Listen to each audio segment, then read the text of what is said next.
জ্বালানি তেলের সংকটে কুষ্টিয়া সহ 4 জেলার কৃষকদের কাছে আশীর্বাদ গঙ্গা কপোতাক্ষ সেচ প্রকল্পের পানি সরবরাহ।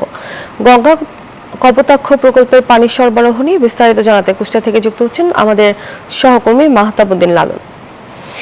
লালন আমাদেরকে জানাবেন যে গঙ্গা কপোতাক্ষ সেচ প্রকল্পের পানি সরবরাহে জেলার কৃষকরা কি ধরনের সুবিধা পাচ্ছেন এবং কৃষকরা এই বিষয়ে কি বলছেন।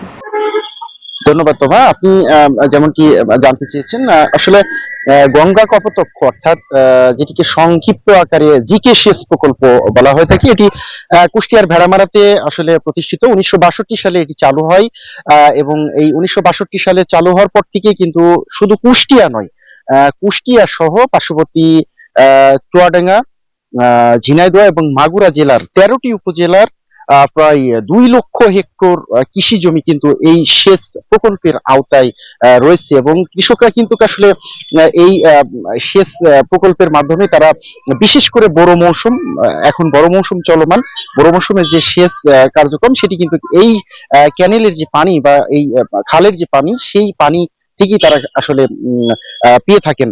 এবং এতে করে যেটি হয় সেটি হচ্ছে যে তেল বা তেলের যে খরচ বা বৈদ্যুতিক মোটরের যে খরচ তার থেকে কিন্তু একেবারেই সস্তা সস্তা ভাবে কিন্তু তারা এই পানির সুবিধা পেয়ে থাকেন। আমি কৃষকদের সাথে কথা বলে জেনেছি, তারা যেটি বলছেন যে এই পানির যেহেতু তারা একেবারেই সস্তা মূল্যে পেয়ে থাকেন, এটি আগে যে পরিমাণ ছিল তার থেকে কিন্তু পরিধি কমেছে, সেটি বাড়ানোর দাবি জানানো হয়েছে। যেহেতু ডিজেলের সংকট রয়েছে, এই সেচ সুবিধা যদি বাড়ানো সম্ভব হয় কৃষকরা উপকৃত হবে বলে কৃষকরা দাবি করছেন। এই ছিল আসলে জিকে সেচ প্রকল্পের পানি সরবরাহ নিয়ে সর্বশেষ।